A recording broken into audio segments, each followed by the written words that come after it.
Voilà, avec une nouvelle vis en place. Une nouvelle vis. En tout cas, avec une vis en place. Alors, dans ce genre de scénario, vu l'accessibilité, ou plutôt le peu d'accessibilité, il faut avoir ça. Une petite clé à cliquet. Et ça peut être pas mal aussi. Une clé plate, en fait, avec un côté clé à œil, mais à cliquer. C'est-à-dire que c'est assez pratique quand même. Dans ce genre de scénario, ça évite de se prendre la tête. Donc n'hésitez pas à investir. Ne pas hésiter non plus à faire une incursion par en dessous. Là on voit bien que la vis est assez accessible. Donc avec une longue clé à cliquet, je devrais y arriver. C'est filmé en même temps qui n'est pas simple.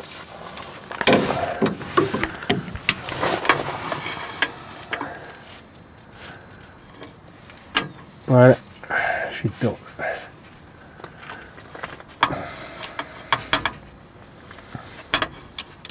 En plus, avec la grosse clé à cliquet, ça permet de passer plus de couple et donc de serrer plus fort. Voilà, ça devrait aller. Bon, je vais m'attaquer maintenant au couvre-culasse. Donc, j'ai déposé cet écrou-là, l'écrou qui est ici, un autre ici, etc., etc. Et changer donc le joint.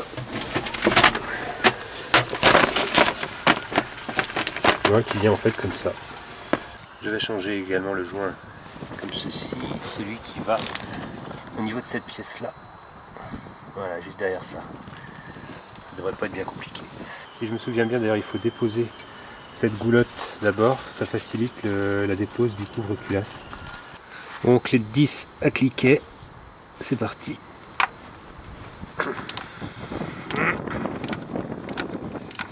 Alors, il y a un peu de pluie qui s'est invitée à la fête, il y a du vent aussi, mais bon, tant pis, il faut faire la manip à un moment donné.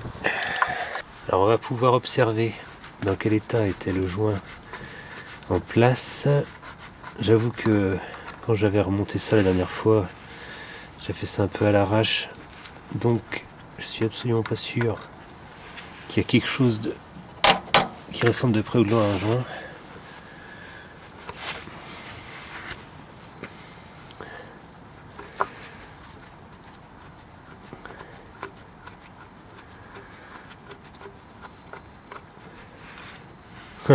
Ouais, d'accord.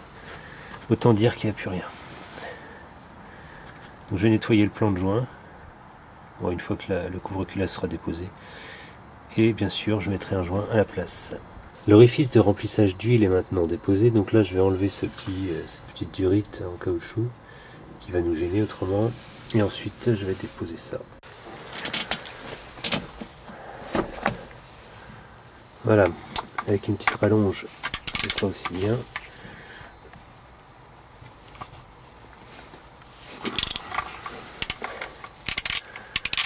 Là.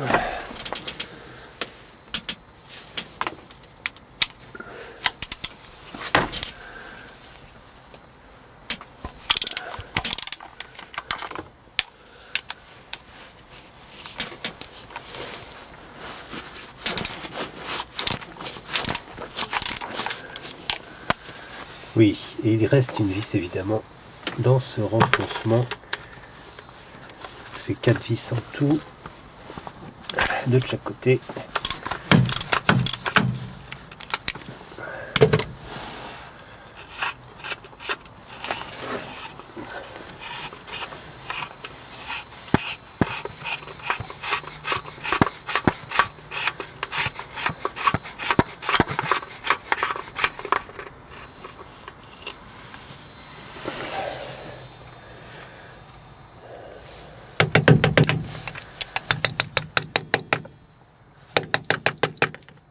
Voilà. Donc comme vous le voyez, je prends tous les risques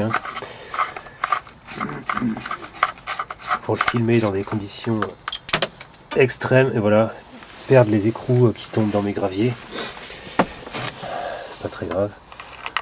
Bon ça, ouais, je peux les avoir à la main maintenant. Surtout ne pas abîmer les petites durites ici qui sont les turits de retour de gasoil au niveau des injecteurs. Donc ça ferait des jolies petites fuites dégueulasses. Alors.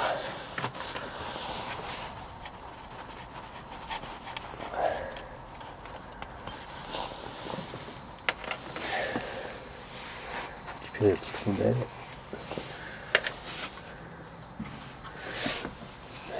Une petite rondelle ici. Bon, et maintenant. Alors. Le petit couvre-culasse qui vient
et en effet, j'ai bien fait d'enlever le conduit de remplissage parce que je pense que là, il me gênerait. Il me gênerait.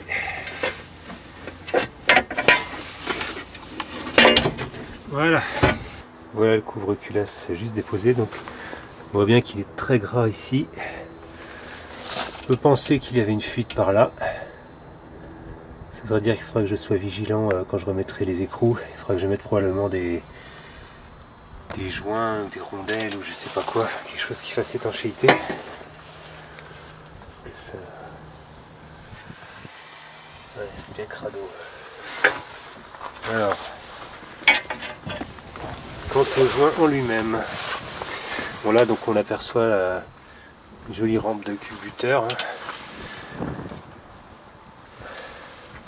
Ça c'est l'arbre à cam, ça c'est une cam.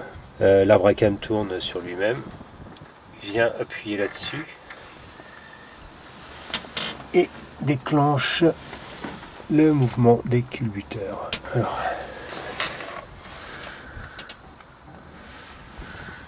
ouais, l'huile sous le joint. Donc,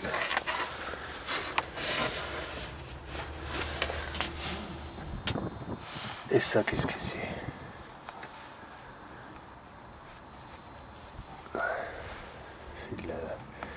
Du résidu de joint de je sais pas quoi, saloperie.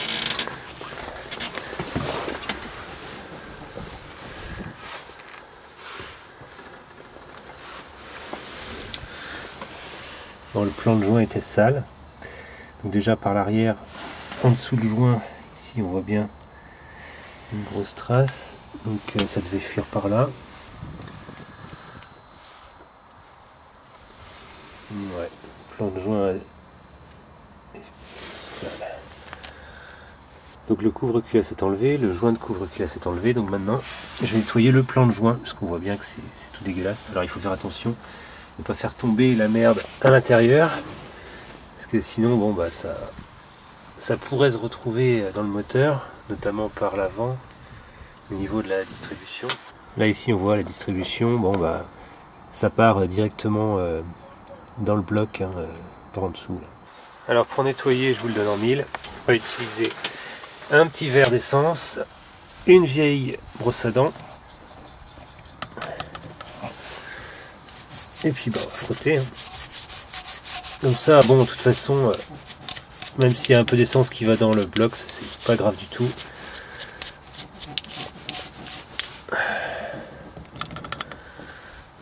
Alors j'essaye d'envoyer les saloperies vers l'extérieur, hein, notamment cette espèce de résidu de juin, ce résidu de joint.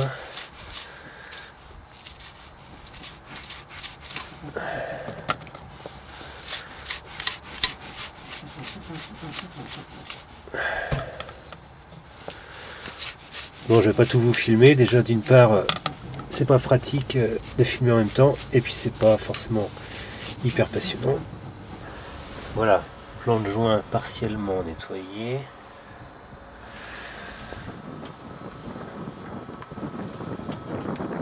Donc je pourrais continuer jusqu'à avoir fait tout le tour, et à ce moment-là je saurai que je pourrais reposer mon nouveau joint. Bon, le plan de joint ici est nettoyé, donc maintenant j'ai nettoyé côté couvre-culasse. Donc toujours la même méthode, essence, pinceau, voilà.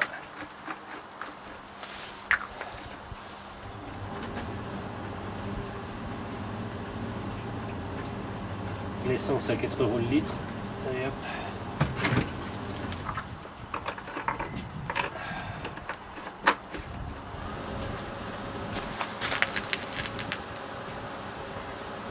Donc évidemment ça n'a aucun intérêt de nettoyer l'intérieur du couvre-culasse, mais par contre le plan de joint, oui. En évitant aussi de faire tomber les déchets à l'intérieur.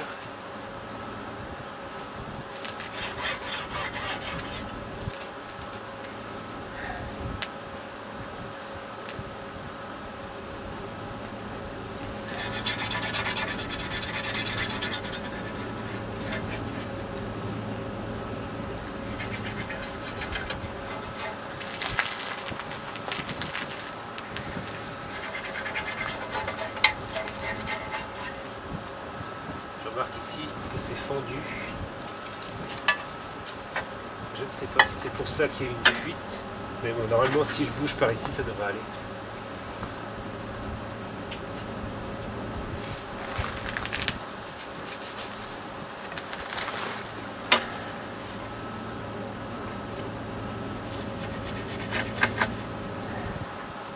Je crois que je vais y aller à la spatule pour commencer parce que je vais lui passer 10 litres d'essence trop.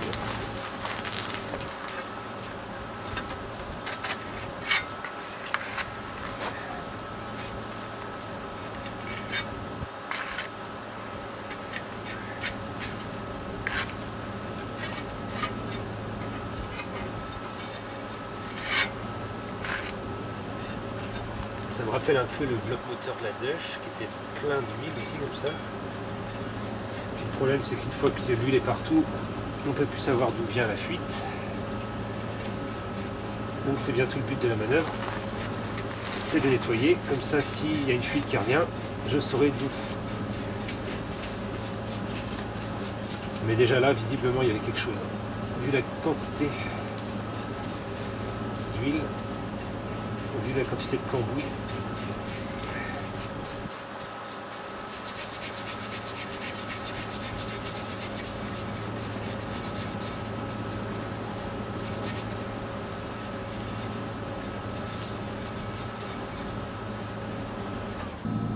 Voilà ce qui restait du joint pour ce qui est de la goulotte de remplissage d'huile. Voilà le couvre-culasse nettoyé, en tout cas suffisamment propre à mon goût.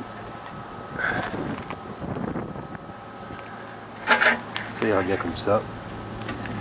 Bon, je vais essayer de trouver des rondelles, en tout cas des joints aussi,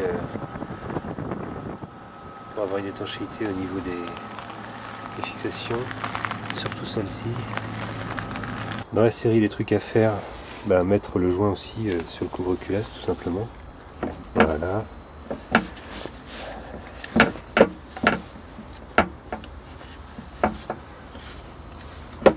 Surtout s'assurer qu'il est bien plaqué l'intégralité de sa longueur. Tiens, il n'était pas. Autant le mettre comme ça en place. Ça facilite la pose ensuite. Là non plus il n'était pas. Voilà. Plus qu'à trouver mes petites mes rondelles et puis mes petits joints d'étanchéité pour la fixation de couvre-culasse, puis ça va le faire. Je n'ai pas trouvé de rondelles, joints pour ma fixation, donc résultat je vais utiliser ça, un petit peu de pub, Loctite 518. avec des rondelles neuves. Et j'espère que ça va suffire au niveau étanchéité. Voilà, donc une rondelle ici, avec du Loctite en dessous et au-dessus. Là pareil. Voilà, donc j'ai pratiquement fini le serrage. Alors un peu d'observation ne nuit jamais. Donc effectivement ça servait à rien du tout de mettre de l'étanchéité par ici. Puisque la vis se fixe complètement en dehors de l'espace où il y a de l'huile. Donc ça ne servait à rien. Par contre ici je pense que ça valait vraiment le coup. Et surtout aussi par ici. Je sais pas si on voit grand chose. Donc là il faut que je complète mon serrage. Je crois que ce morceau a bien mérité d'être nettoyé aussi, donc c'est reparti avec pinceau et essence. Voilà la goulotte de remplissage d'huile pourvue de son nouveau joint. Plus qu'à faire la pause, donc je reprends ma clé de 10, à cliquer et puis c'est parti. Voilà, c'est remonté. Donc on voit que la zone est nickel. Si j'ai une fuite d'huile par là, eh ben je le verrai tout de suite. Parce que là, voilà, c'est vraiment propre. Tout est propre, donc s'il y a de l'huile qui se présente, elle sera immédiatement identifiée. Reste ce petit bitonio à mettre là, bon rien de spécial, hein. Mais bon je me demande s'il faut pas que je sois vigilant aussi sur l'étanchéité de ce truc. Je vais bien resserrer les colliers, ça devrait le faire. Alors dernière bricole en fait, bon, pour l'instant toujours. Alors tout à l'heure on a retiré la commande de l'accélérateur, ça tombe bien puisque de toute façon je voulais démonter ça. Bon voilà, le fil de fer est enlevé. Maintenant je vais essayer avec ma nouvelle pièce. Je voulais l'enquiller mais ça s'enquille pas. En fait, ce qu'on voit ici, ce sont les vestiges de l'ancienne pièce. Donc il faut retirer tout ça. Pour plus de facilité, si j'ose dire, j'ai retiré la petite biellette qui transmet le mouvement de l'accélérateur. Alors par contre, c'était pas cranté. Donc heureusement, j'ai repéré la position du levier à la biellette quand le levier est au repos.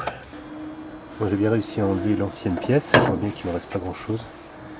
J'ai essayé de monter la neuve, mais c'est assez dur à faire rentrer, donc là je vais mettre la neuve au congélo. Celle-là, je sais pas, j'essaierai de la faire chauffer un peu avant, ça devrait faciliter le montage. Bon bah le temps que la pièce de toute façon refroidisse, ça nous emmenait d'ici quelques heures, donc je pense que je vais arrêter pour aujourd'hui.